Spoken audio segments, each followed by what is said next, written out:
The year is 1066, and we are here with Count Herbert of Vermandois. This is actually the last Karling ruler in France here, or vassal in the Kingdom of France in 1066. And actually, historically we don't know a ton about this guy, but interestingly enough, he has a son here, Eudes, who you think, would inherit the county. And Eudes, as far as we know, went on to live, a normal life. But his daughter here, Adelaide, ended up marrying, where is he? The brother of King Felipe of France, Hughes. So Hughes actually ended up, he didn't technically fully hold the county of Vermandois because it ended up going to Adelaide here because he disinherited Hughes. But in essence, it was ruled by King Philip's brother, Hughes, who would go on to be a great leader in the First Crusade. So that's a interesting bit of history there. But we're going to try and rewrite history and bring back the Karling Dynasty. Not just hold on to the county of Vermandois here, but go on to do bigger things, whether that be a dukedom. There's lots we can do here in France, kingdoms, or even empires. There's a lot we can do with this, so we'll see. So, looking at the Karling Dynasty in 1066, our house itself, so we're still the main Karling house. There are still some holdouts of other dynasties, but the main Karling house, there's 6 of us left. So we have our brother and spy master, Eudes here, our brother Pierre, this random courtier, which is somehow related tangentially, to our great-grandfather here. Gotcha. And then obviously our player, Eudes, and then our daughter, Adelaide. Alright, and then looking at our lifestyle here, we are going down the learning path and the scholar tree. I think I will finish that up and go with the scholarship focus for that development boost, and then we'll just go down this path here. And then before we unpause, it looks like our 2 brothers here actually can still get married. So let's see what options we have here. I think with Eudes here, let's go for a good alliance. So we can get one with Normandy. Okay. One with the Holy Roman Empire. That's actually through the mother of Kaiser Heinrich here. That'd be interesting. So I ended up deciding to go with Empress Mother Agnes here for the alliance here with Kaiser Heinrich. There is the risk here with the low chance of children, just because she's 40. But I don't think it matters. I think the alliance is way more important. And then with our other brother Pierre, I think we'll go for an alliance with William. Well, not yet, but potentially William the Conqueror right here. So I think this will be a good idea. Alright, I think we are mostly set up. We got our council set up here. Mostly, I think looking right. We obviously don't have too much to worry about since we're just a count. We're at development right here. I think that's going to be good for our county of Vermandois right here. Then I think we're good to unpause and see what goes on. Sweet, and there are alliances with Kaiser Heinrich and then William the Conqueror. I think William will probably call us into the war. I wouldn't be surprised if he does. And then I just realized we can actually do this. We can actually marry Adelaide to Prince Hughes of France, so the brother of King Philippe, which is actually what historically happened, but this time we're obviously not going to pass the county down to Hughes, but I still think it'd be fun to do just because it's, what actually happened. And then also at the same time, I think I will marry Eudes for this alliance with House Bourbon right here. Just, it's not the craziest alliance, but it's just, a fellow vassal, so I think that will be, convenient for us. The Negotiator. During my afternoon stroll down the streets of Vermandois, my son Eudes runs up to me. Father, they just started swinging at one another when he's interrupted by a high-pitched shriek, turning our attention to the fight down the street. The combatants appear to be a couple of young lads from my court, circling each other in preparation for another tussle. break it up, both of you. So we get 75 prestige, and 5% we get the firm hand perk. That'd be nice. Ah, we didn't get it. Greetings, Count Herbert of Vermandois. So this is our fellow vassal, Geoffrey of Anjou, who I think went on to be in the Crusades. Oh yeah, he's excommunicated, and I think he crusades to get unexcommunicated. For too long I have suffered indignities at the hands of King Philippe. I will not stand idly by while our liege abuses his loyal vassals. I urge you to join me in the fight to depose this tyrant. No, I have an alliance with our liege, so you're definitely the traitor, buddy. It looks like Count Joffrey is actually the only one in this tyranny war, so I might actually volunteer to join the war with our liege right here, just so we get some brownie points. So we have our army marching down to Anjou, and then we also got the pop-up to pay homage to King Philippe. I think that's just because he became an adult. So we'll do that in the meantime, because I think that will be good to just get that out of the way. And I don't think we need to bestow gifts or anything, because we already have an alliance with him. We already have some kind of relationship. And then in terms of the travel, I think we'll just go straight there and back. And I guess we can make Prince Fend our caravan master. The Luton Bridge. My lord, this bridge has an ill reputation. A Luton, which is a small householder for a spirit for French folklore, known for mischief, lives below it. My caravan leader Sven cries out, "Surely it shall come upon us," or curse us from afar as we pass. My party members start to whisper amongst themselves. Some invoke the name of God for protection. Unfortunately, the bridge is the only safe path to cross for miles. There's no such thing, Sven. That will get us prestige, but we'll lose opinion, or we must pray to drive away the spirit. I think we'll do that, just to get the piety, which is also what I think our character would do, just because he's temperate. Although I guess I could see him doing either, but in this case we'll do this one. Ooh, danger snowbound. It's been snowing for days now. The road ahead appears completely impassable. However, as I look ahead, I see a small group of people approaching us fast across the snowdrifts. Soon, a man stands before me and speaks with a wide grin. You seem to be in quite a predicament, but fear not. For a fair price, we'll help you return to your travels. So helping others is its own reward. Definitely not joining our court, so we'll probably just lose prestige and get a massive delay. Or we can pay him 15 gold. I think we just pay him the 15 gold. To the Heartless Herbert. I have been corresponding with your Chancellor, Pierre. It has been shameful diplomatic display. You're not the man I thought you were, damn, so I guess my Chancellor's just been fucking up. Ah, homage. Taking the knee. Servants, usher me into King Philippe's great hall in Paris, where he sits, his throne, waiting to hear my pledge.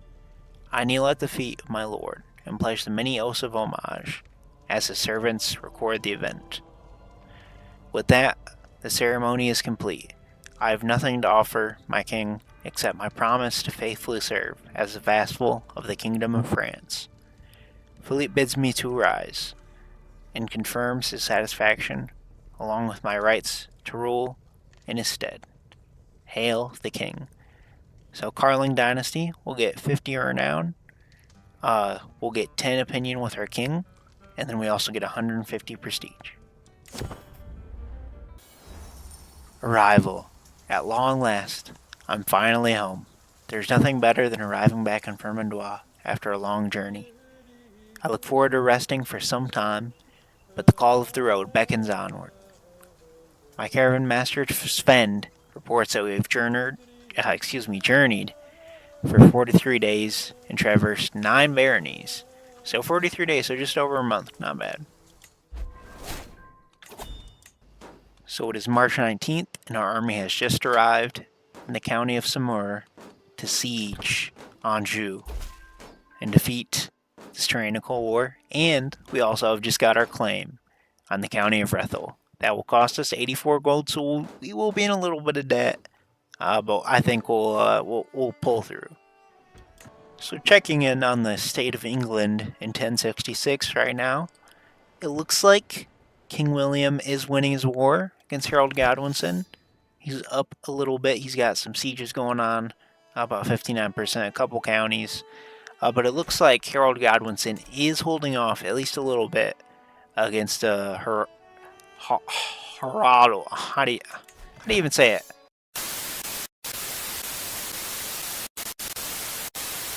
We're just going to cut that. Ooh, and that is a interesting pop-up we just got. So our wife, Countess Adelaide, is pregnant. So for our sake, honestly, I don't want to divide our counties up. I do hope it is another daughter.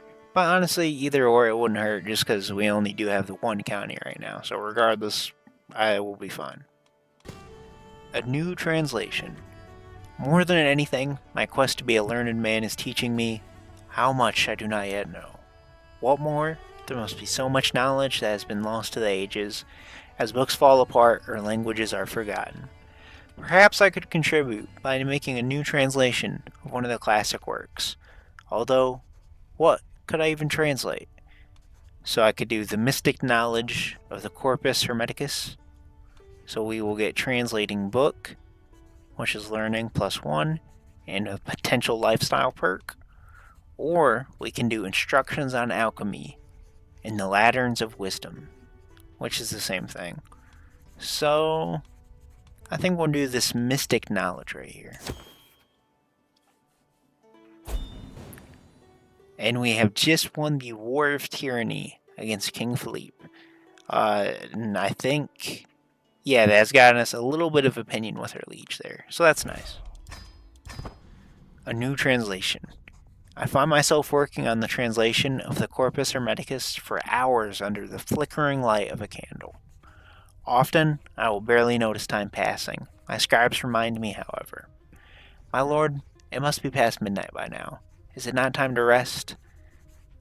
No, we have to keep going until I feel done, so that will improve the translation quality slightly.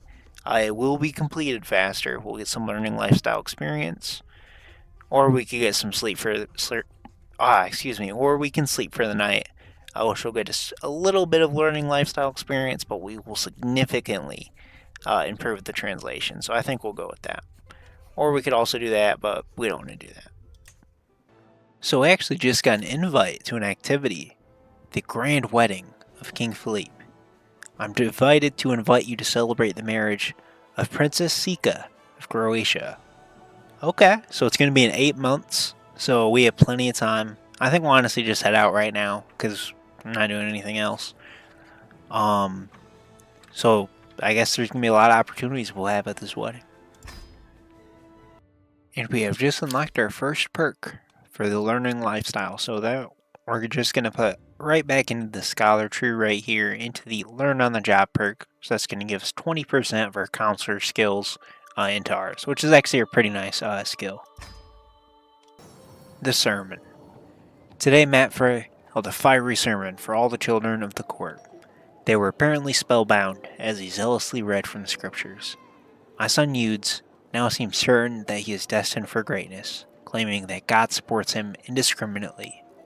That's right, never forget that the divine is on your side, so he keeps the trait ambitious. Your faith stands above all, my dear child, so he'll get zealous instead of ambitious. Or, this world is dark and full of horrors. Its killer be killed and he'll get sadistic, which we don't want, definitely. I think we'll definitely keep ambitious. And now, at the same time, our daughter is born. So we have a new daughter here. And then what should we name her? I think we'll actually name her after this character's mother. So, Parve. And then I think I also want to influence Eudes' personality here, and then I'm going to try and give him temperance. So let's see if it actually comes through. We also have a breakthrough on the translation.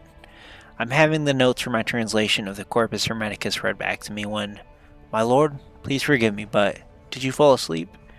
Heavens above, this classic is a piece of absolute drivel. So that is unfortunate. I thought we were doing good on it. So we can get stress and improve the translation significantly. My scribes can take on more of the responsibility, so it'll improve slightly, and we just have to pay a bit of gold, or we can take a break. I think we'll push through it. We'll take that little bit of stress. Ah, that's my boy. So we came through with youths there, and we made him temperate. Huh. A new translation. A specific phrase from the Corpus Hermeticus has been frustrating my translation effort for days. I've even started muttering to myself sometimes. Still struggling with that one, are you? My suffragan bishop has a weighty tone. One simply needs to know where to look. So I can say, help me uncover this, and it's a 50-50 chance to improve it significantly or slightly, or we can say no games. I think we'll take the 50-50 chance. And then we also actually successfully learned English at King Harold's court, which is actually, well, Anglic technically, it's not English yet. But we did learn Anglic. I don't think we'll send a letter to King Harold. I don't think there's really a reason to yet. Alright, so the grand wedding ceremony starts. I look around myself in excitement. Everywhere I lay my eyes, there are mingling guests, flowers on every surface, buzzing servants with loaded dishes, and a very proud host, King Philippe, checking on the final details. The nervous but excited spouses, King Philippe and CK, are standing at ready. The ceremony is about to begin. I can't wait. So while we are here at King Philippe's wedding, right now I want to do some diplomacy, so I'm trying to get an alliance here with Guillaume. Either we get an alliance or friendship with him. Either way, I think it will be a good and worthwhile effort. An excellent translation.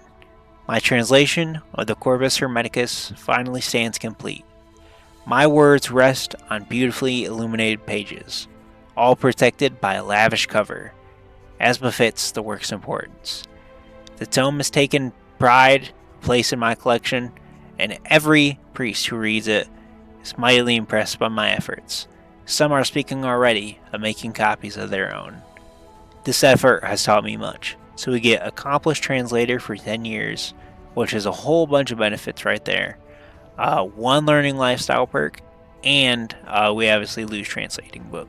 So that is super cool. Grand wedding, political talk. As the ceremony runs its course, I finally manage to place myself by Duke Guillaume of Toulouse, and to engage him in some small talk, which rapidly moves into a more interesting field, politics. We share some casual remarks until I lead him exactly where I wanted him. Sadly, we've had some bad harvests that set our growth back recently.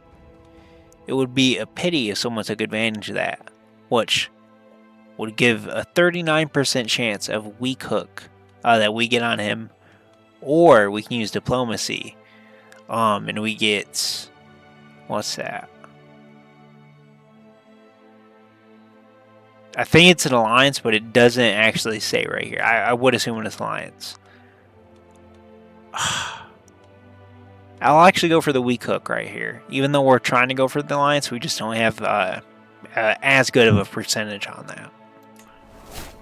And we actually intimidate him and get the weak hook, which is super cool, and we lose 17 stress. And in terms of that perk unlock we got from the translating book, we're just going to put that right back into the scholar tree and get sanction loopholes. Grand wedding. The wedding ceremony. The ceremony has finally reached its climax. The traditional rituals have been completed, and all that's left is the final vows, the formal consent, and the seal on the marriage. As both King Philippe and Queen CK say, I do, the crowd starts cheering, and we all stand witness to the beginning of their life together. Exciting. The formal part of the wedding, the ceremony, is finally behind us. Everyone is smiling in anticipation of the gargantuan meal, exciting entertainment, and general revelry that we are all to be offered. Let's tuck in. Child of my blood, my kinswoman Adelaide. Oh, so that's the That's the random courtier in my court has given birth to a son. Since the little one is the fruit of the Karling tree, oh yeah, I matrimonially married her to Prince Sven of Denmark, who's actually, currently he's inheriting the kingdom of Denmark, which is interesting. But he's gonna be getting some land, so which will go to this Karling right here, which is nice. So we get to name him. What would be a good name? We'll name him Renaud, after Adelaide's father. Grand wedding. Quite the spectacle. A magnificent throng of musicians, tumblers, and actors are providing the evening's entertainment. Thrilling guests across the hall. Near my seat, both King Alfonso of Leon and Master Geoffrey share their opinions on the display. The correct amount of performers, and no more, notes Alfonso dryly. Good. I can't stand tryhards. Honestly, I had expected a little more hustle and bustle from the event, Geoffrey sniffs. So we can say, Alfonso clearly has the right of it. I've got to agree with Geoffrey, or I'm focused on the actual entertainment. I think I'm focused on the actual entertainment. The banquet hall is dressed in a riot of colors, scents, and sights. Only the very rarest fabrics and flowers are absent from the garb. Near my seat, both King Alfonso and Master Geoffrey share their opinions on the decorations. By St. Matthew, it's all just perfect, enthuses Alfonso. Just the right amount to be tasteful without going over. I like it well enough, Geoffrey snorts. But I like it better. I'd like it better if there's just a bit more of it all. So I can say, I prefer Alfonso's thinking, or I'm afraid you made a good point, Geoffrey. I think I agree with Geoffrey here. Grand wedding, a friend's friend. After observing Duke Wilhelm from afar, I quickly come to the conclusion that I cannot just approach him and start talking about the weather, or the latest medical treaties, or war, and pray that that becomes an alliance. I soon spot Master Geoffrey of the People's Holy Warriors across the room, known to be Wilhelm's best friend, happily chugging down goblets of wine. Tell me, where do his Wilhelm's interests lie? I ask, attentive. He thrives at court, with great care that he has studied the art of the shadows. Fantastic. I use this insight at once. How do I know I can trust him? I think I just use the insight and go for it. With my newly acquired knowledge, I artfully approach Duke Wilhelm, and who's enjoying the feast, and some others' company at a different table, where a rich cloth is laid. May we have a small word, Duke? I ask. I wouldn't want to interrupt your parliament. Duke Wilhelm raises his eyebrows, a hint of curiosity in his eyes. Well, of course. What matters bring you to me, noble Herbert?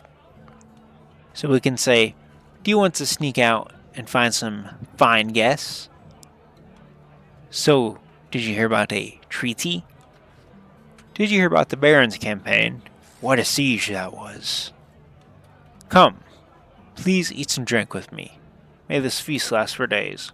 Or, psst, did you hear the rumors about a courtly plot? So knowing my character, I think we talk about the Baron's campaign. What a siege that was. And he considers a kindred soul, so we actually get some opinion with him. That's cool. Alright. Grand wedding. Speech. Every wedding banquet is a host to a frankly interminable number of speeches. Some long, some short. Some honest, some deceptive. Rolling up and down the hall, punctuating every course of the feast in waves. As I turn nears, I'm left wondering, should I consider the happy couple or simply try to grab attention for my wordplay? After all, it's easy for double meanings to get lost for most in the sea of words. So I can praise the couple as expected. I can do a show of my oratory skills, or I can just say something sweet. I think I'll just say something sweet and just be nice. Grand wedding. The wedding night starts. It feels like I've been eating and drinking, mingling, dancing, and singing for days. Soon the celebrations will wind down, and the spouses will retire to their private chambers for the consummation of the marriage. For us who remain, though, let us pour another drink and let us toast to the spouses. It's time. So I think that's going to be the end. Grand wedding, the conclusion. One after another, all the guests are leaving, and it's time for me to depart too. The wedding was a great occasion to mingle with my peers and relax, and I abandoned the premises tired and satisfied, sending my wishes to the spouses for a prosperous and a happy union. Congratulations again. So we get some prestige, lose some stress, and get a ton of legitimacy. Travel arrival. At long last, I'm finally home. My caravan master Sven reports that we have journeyed for 424 days, so that grand wedding took over a year. Oh my gosh. Greetings, Count Herbert of Vermandois. I prowl through documents both ancient and of less certain provenance. I finally have enough material to make the case that you are the rightful lord of the County of Beaumont. All that is missing is one little bribe, so let's give him 84 gold, so we will be in debt yet again. But now we actually should be able to petition our liege to grant this title, because it is his title. And then hopefully, because of our relationship with our liege, he should grant us this county. We'll hope. Petition accepted. I'm escorted into King Philippe's throne room, where he beckons for me to approach and address him. I respectfully assert my legitimate claim to his County of Beaumont, providing lengthy documents which assert it and await the king's reply. After listening to my speech, he gives a curt nod and states, I shall dispatch my agents immediately to take care of this matter. Thank you, my liege. So we get the county, and we both get 50 Dynasty renown. So that is the best option. I thought we'd have to pay for it, to be honest. So we get the County of Beaumont title. It isn't directly next to our main county right here, Vermandois, but it actually is still part of the same duchy of Walla right here. We got another learning lifestyle perk, so we can actually finish the scholar tree right here. So scholar is actually a really nice lifestyle trait. So we get 3 learning, some better scheme success chance, and then the best part, in my opinion, is that development growth and less development decline right there. That's going to be so good in the long run. An interesting adventure. I was at the local inn when I met an interesting man. At first, I thought he was a typical grizzled mercenary. However, after talking with him some more, I learned that not only was he quite cultured and charming, he was actually trained as a scholar in a faraway land before he decided to take up adventuring. Versatility is the key to survival, he says.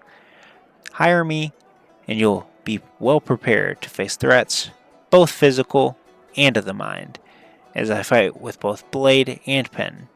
You might say I'm equipped to handle nearly any danger, even those that may not come in the form of overt violence.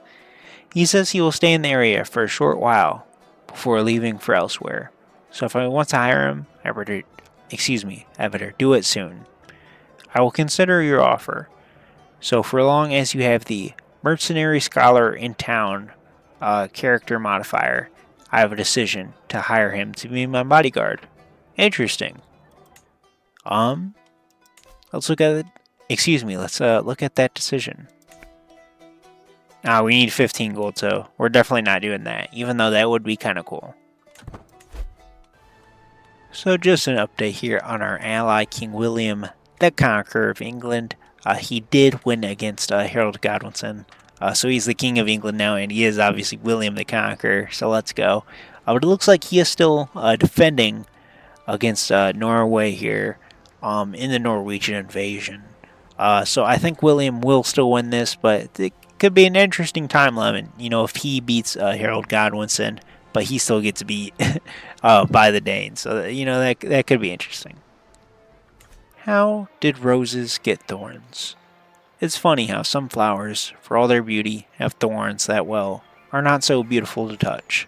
I say one day, while idling outside my residence observing some nearby flowers. Arnold, so my steward and knight, who is with me, says, I've heard of an old Christian legend that the rose was originally not thorned long, long ago. But when an evil appeared in this universe, that's when it got its thorns. Arnold takes a breath and chuckles before continuing. I'm sure that's just a silly tale, and that there are scholars with better ideas than me for why roses and other flowers have thorns. So I can say that story makes sense, or I agree the story is probably not true. Or I can say indeed some scholars say flowers like roses. I'll do that because it's because of my learning skill.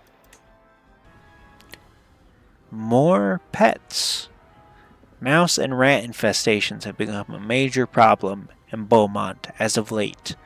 Local experts, from rat catchers to scholars and priests, are trying their best to stem the tide and have met with limited success. But this will affect the region's agricultural productivity, at least in the short term.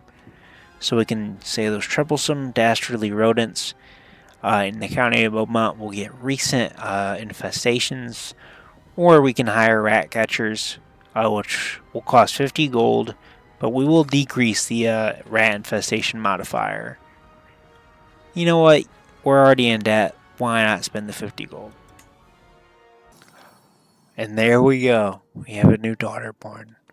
With a tired yet blissful smile, Alex Adelaide presents me with a perfect little daughter. Who will you become, my child, and what shall I call you? So we will go with, I think Helen is good. And just after that, we get another child of my blood. So these are, it's the same Adelaide Karling. So this is the random courtier. Yeah, I think these are good names.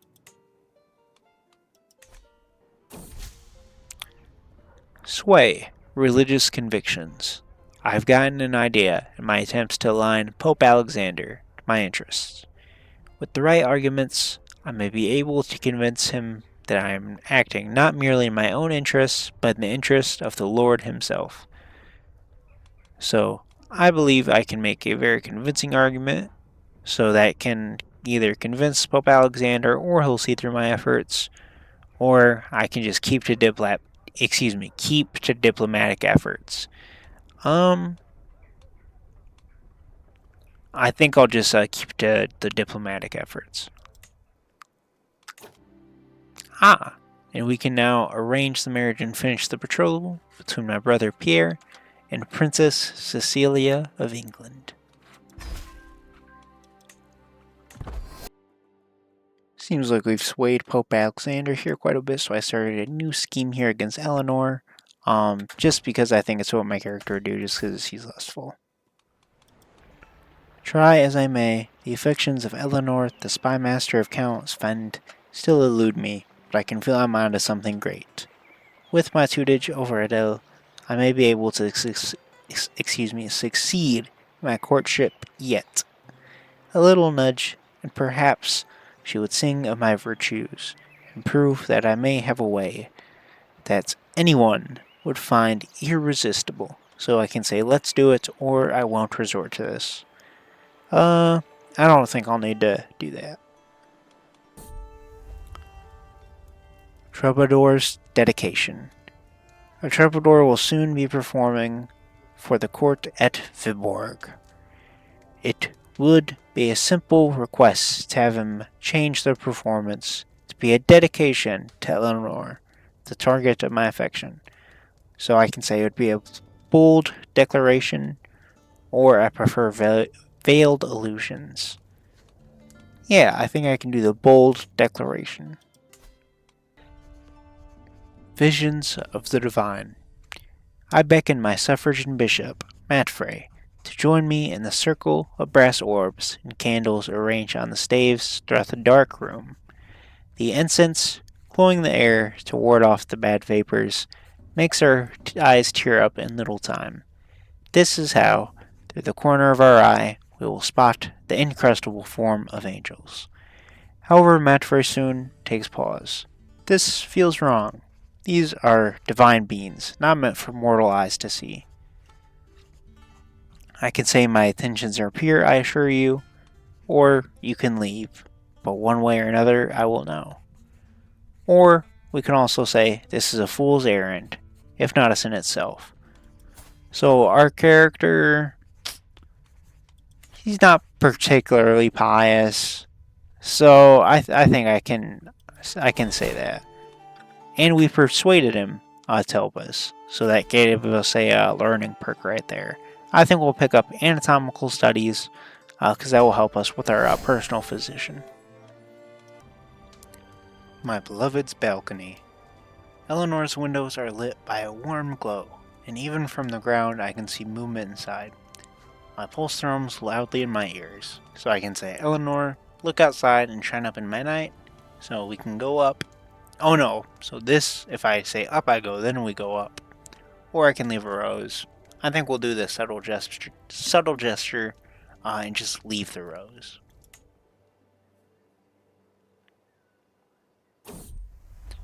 Ah, as the days pass, without any response from Eleanor, I decide to try my luck once more. Maybe she never saw the gift in the first place. So it looks like she didn't like the rose.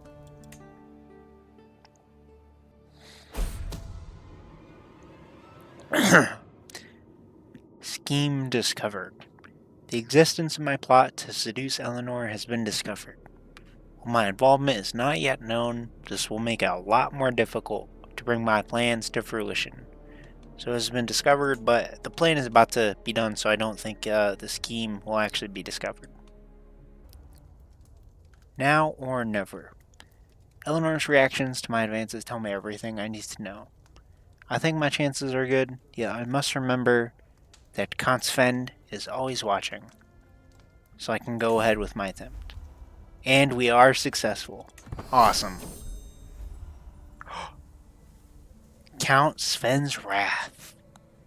When the shouting and barking starts, the castle walls at Viborg are still uncomfortably close. Before anyone can spot me, I dismount and hide behind some trees at the side of the road. My heart is thundering like a drum as the hunting party gallops past. Hurry! Count Herbert cannot have gotten far. What will happen to us now? So Count Sven has exposed us. And then we gain the adulterer trait, and my secret is exposed. So we lose 1 level of devotion, and we lost 50 legitimacy. Unfaithful. Are my wife Alex Adelaide's tears genuine? Perhaps this is not but an act designed to rouse my pity. I let out an exasperated sigh as she wipes her cheeks with a handkerchief. I know I might not be the perfect wife, but I deserve better than this. We both do. I beg of you, come to your senses and leave that wench. It is not too late to make things better. So, I can say we'll do anything to deserve your forgiveness, which will stop being lovers with Eleanor, or we can say I cannot deny my feelings. I mean, we just did all that. There's no reason to stop now. A wounded merchant. I and a few guards are traveling in the more rural parts of the country when I come across a man sitting in an overturned carriage. He appears to be in pain and explains that he is a traveling merchant. Earlier today, bandits attacked him and took all his goods. However, he says he still has some left, belongings at his camp nearby. If we escorted him back to his camp, he will compensate me. Sure, I'd be glad to lend a hand. Or you're on your own, stranger. I'll lend him a hand. It's a trap. Oh my gosh.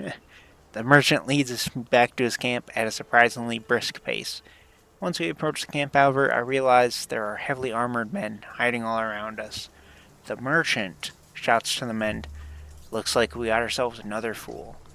Though we manage to fight them off and flee, it's not without some casualties on our side. How could I have been so gullible? That bandit almost claimed my life. We are very lucky that time. Oh yeah, we were definitely lucky. We almost died.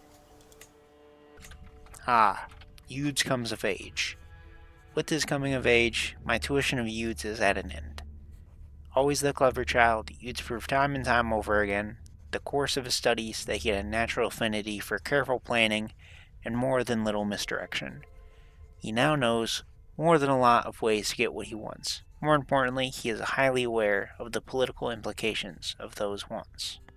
So they grow up fast, and he gets intricate web weaver, so that's the third level intrigue trait. And we can now finish his betrothal, and he will marry Ermengarde de Bourbon, the daughter of the Count Archimbaud. I probably didn't say that right. And we got another learning lifestyle perk here. I think I'm going to get the wash your hands perk right here just for the less chance of a illness there with the plague resistance. And then honestly, I think I want to switch over to the stewardship lifestyle right here. And I'm going to go with the wealth focus for the extra income. And then I'll probably go down the architect tree. Ooh, and it looks like our alliance with Kaiser Heinrich has expired because he has passed away. So that is unfortunate. Yeah, we were married, our brother married the Kaiser's mother. Which looks like there's not going to be a kid from that because he's 51. So it's been 10 years. No kid yet. So that's unfortunate.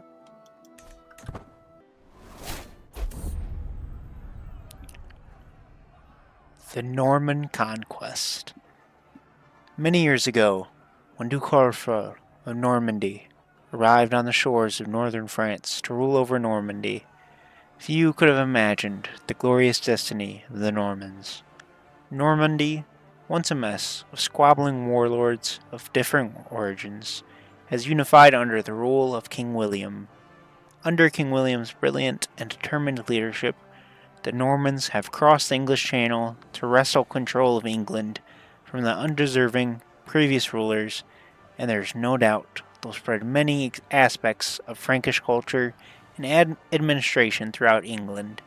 Now, with the royal demesnes straddling the channel, a new golden age has dawned for the Normans. William is well aware of the threats the Normans continue to face. However, they will undoubtedly do their utmost to protect their newly conquered lands. And so, the consolidation of Normandy begins. So William the Conqueror obviously gets his nickname, and a ton of extra stuff. So that is super cool right there, and I think that's honestly a perfect time to leave it off right there. So thank you guys for watching the episode right there. Make sure you guys like, comment, subscribe, and I'll see you guys in the next one. Peace.